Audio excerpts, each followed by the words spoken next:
അത്യാവശ്യം ബുള്ളറ്റ് ഭ്രാന്തുള്ള ഞാൻ എന്തുകൊണ്ട് യമഹയുടെ ഈ ഒരു XSR 150 ഇഷ്ടപ്പെടുന്നു എന്നുള്ളതിന് കുറച്ച് പോയിന്റ്സ് ഞാൻ പറഞ്ഞുതരാം. വെയിറ്റിൽ ഏകദേശം 137 കിലോഗ്രാം ഭാരമാണ് ഈ വാഹനത്തിനുള്ളത്. അതായത് 150 കിലോയിൽ താഴെ ഭാരമുള്ള ഈ വാഹനം 140+ വരെ ഓടിച്ച് കാണിച്ച വീഡിയോസ് യൂട്യൂബിൽ കിടപ്പുണ്ട്. അത് നമ്മുടെ നാട്ടിൽ ഈ വാഹനം ഇറങ്ങിയതിന് ശേഷം നമ്മുടെ നാട്ടിലെ പിള്ളേർ തന്നെ ടെസ്റ്റ് ഡ്രൈവ് ചെയ്ത വീഡിയോസ്. ഇത്രയും ലൈറ്റ് വെയിറ്റ് ആയിട്ടുള്ള വാഹനത്തിന് ഹൈവേയിൽ ഓടിക്കുമ്പോൾ ഇത്രയും സ്പീഡ്സ് ഗെയിൻ ചെയ്യുന്നതിനോടൊപ്പം വിൻ ബ്ലാസ്റ്റ് മാത്രമാണ് കുറച്ചൊരു ബുദ്ധിമുട്ടുണ്ടാക്കുന്നത്. അപ്പം അങ്ങനെ വിൻ ബ്ലാസ്റ്റ് റെസിസ്റ്റൻസ് ഉണ്ടെങ്കിലും നല്ല സ്റ്റേബിൾ ആയിട്ടാണ് എല്ലാവരും ഈ വാഹനം ഹാൻഡിൽ ചെയ്തിരിക്കുന്നത്. അവിടെയാണ് യമഹയുടെ എഞ്ചിനീയറിംഗിന്റെ ഒരു പ്രിസിഷൻ. ഈ വാഹനത്തിന്റെ ഈ സൈഡിലായിട്ട് നല്ല ഗാർണിഷ് ചെയ്തിരിക്കുന്ന പോലെ കാണുന്ന ഈ ഒരു പില്ലർ, ഇങ്ങനെ സൈഡിലേക്ക് കടന്നു പോകുന്ന ഈ ഒരു പില്ലർ ഒറ്റ നോട്ടത്തിൽ കണ്ടു കഴിഞ്ഞാൽ അതൊരു ഫൈബർ ഗാർണിഷിംഗ് ആയിട്ട് നമുക്ക് തോന്നുമെങ്കിലും ഇത് യമഹയുടെ ഐക്കോണിക് ആയിട്ടുള്ള ഡെൽറ്റ ഫ്രെയിം ഡിസൈനിൽ ഫ്രണ്ടിലോട്ട് എക്സ്റ്റെൻഡ് ആയിട്ടുള്ള ചേസിന്റെ ഭാഗമാണ്. പലരും ഈ ചേസിൽ യമഹയുടെ എഞ്ചിൻ കെട്ടിത്തൂക്കിയിട്ടിരിക്കുന്ന പോലെ തോന്നുന്നുണ്ടെന്നൊക്കെ പറയുന്നുണ്ട്. അങ്ങനെ ഓക്വേർഡായിട്ട് കെട്ടിത്തൂക്കിയ പോലെ എനിക്ക് ഫീൽ ചെയ്തില്ലെങ്കിലും ഈ ഒരു ചേസ് എക്സ്റ്റൻഷനിൽ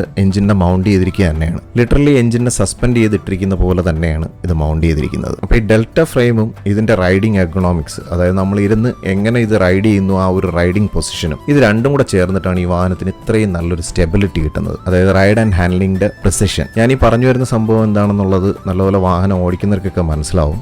ഇനി അതുമല്ലെന്നുണ്ടെങ്കിൽ ഒന്ന് ടെസ്റ്റ് റൈഡ് ചെയ്യുമ്പോഴും നിങ്ങൾക്ക് അത് എക്സ്പീരിയൻസ് ചെയ്യാൻ പറ്റും. വെറുതെ കയറിയിരുന്നൊന്ന് സ്റ്റാർട്ട് ചെയ്തപ്പോൾ തന്നെ എനിക്കത് എക്സ്പീരിയൻസ് ചെയ്യാൻ പറ്റി. ഇനി റൈഡിങ്ങിൽ ഒരു ഒറ്റ കൺസേൺ എന്ന് പറയുന്നത് ഇതിന്റെ സസ്പെൻഷന്റെ കംഫർട്ടാണ്. പലരും ഗ്രൗണ്ട് ക്ലിയറൻസ് കുറവാണെന്നൊക്കെ പറയുന്നുണ്ട്. പക്ഷേ എൻ്റെ ഒരു ഫസ്റ്റ് ലുക്കിൽ സസ്പെൻഷൻ അത്യാവശ്യം നല്ല സ്റ്റിഫായിട്ടാണ് അവർ ട്യൂൺ ചെയ്തിരിക്കുന്നത്. അത് ലോങ് റൈഡ്സിൽ എത്രത്തോളം കംഫർട്ടബിൾ ആയിരിക്കും എന്നുള്ളതും ഒരു കൺസേൺ ആണ്. പക്ഷേ സെയിം ടൈം അടി ഇടിക്കുമോ എന്നുള്ളൊരു കൺസേണിന് സസ്പെൻഷൻ ഒരുവിധമൊക്കെ മാനേജ് ചെയ്യാൻ കഴിയുമെന്നാണ് എനിക്ക് തോന്നുന്നത്. പിന്നെ മറ്റൊരു ആശ്വാസം എന്ന് പറയുന്നത് യമഹയുടെ MT എന്ന് പറയുന്ന ഒരു മോഡലിലും അതുപോലെ R15 യൂസ് ചെയ്ത് പ്രൂവ് ചെയ്തൊരു എഞ്ചിനാണത്. വളരെ ചുരുങ്ങിയതായിട്ടുള്ള ഒരു നെഗറ്റീവ് ഒപ്പീനിയൻ എന്ന് പറയുന്നത് ഓയിൽ ലീക്ക്, അങ്ങനെ എഞ്ചിൻ റിലേറ്റഡ് ആയിട്ടുള്ള കുറച്ച് മൈനർ ഇഷ്യൂസ് ഒക്കെ പലരും റിപ്പോർട്ട് ചെയ്തിട്ടുണ്ട്. പക്ഷെ അതൊന്നും ഒരു മേജർ കൺസേൺ ആയിട്ട് ആരും റൈസ് ചെയ്തിട്ടില്ല. കമ്പാരിറ്റീവ്ലി വളരെ റിലയബിൾ ആയിട്ടുള്ള എഞ്ചിനാണെന്നുള്ളതാണ് പൊതുവെ യമഹ യൂസേഴ്സിന്റെ അടുത്ത് നിന്നുള്ള ഒപ്പീനിയൻ. അപ്പോൾ വാഹനത്തിന്റെ ഓവറോൾ ഒരു ലോ മെയിൻ്റനൻസ് കോസ്റ്റും എന്നെ ഈ വാഹനത്തിലോട്ട് കൂടുതൽ അട്രാക്റ്റഡ് ആക്കുന്നുണ്ട്. പിന്നെ എല്ലാത്തിനും ഉപരി ഞാൻ എൻ്റെ ജീവിതത്തിൽ ഏറ്റവും കൂടുതൽ വാഹനം ഓടിച്ചിട്ടുള്ള ഒരു ബുള്ളറ്റാണ്. അത് ഞാൻ എടുത്തതിന് ശേഷം എൻ്റെ സ്വന്തമായിട്ടുള്ള ബുള്ളറ്റാണ്. അതിന് മുമ്പ് ഒരു പൾസർ ഉണ്ടായിരുന്നു. പക്ഷേ എൻ്റെ ചൈൽഡ്ഹുഡ് മെമ്മറീസിൽ ഞാൻ ഒത്തിരി ഓടിച്ചിട്ടുള്ള ഒരു വാഹനമാണ് യമഹയുടെ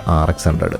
പലരും യമഹ പോലുള്ള വാഹനങ്ങൾ പേഴ്സണലായിട്ട് യൂസ് ചെയ്യുന്നവരാർക്കും ഓടിക്കാനൊന്നും കൊടുക്കത്തില്ല. എന്തുകൊണ്ട് ഭാഗ്യത്തിന് എനിക്ക് ആ വാഹനം ഓടിക്കാനുള്ള അവസരം ഒത്തിരി കിട്ടിയിട്ടുണ്ട്. സോ അതൊരു നല്ല എവർലാസ്റ്റിംഗ് മെമ്മറി ആയിട്ട് ഇന്നും മനസ്സിലുണ്ട്.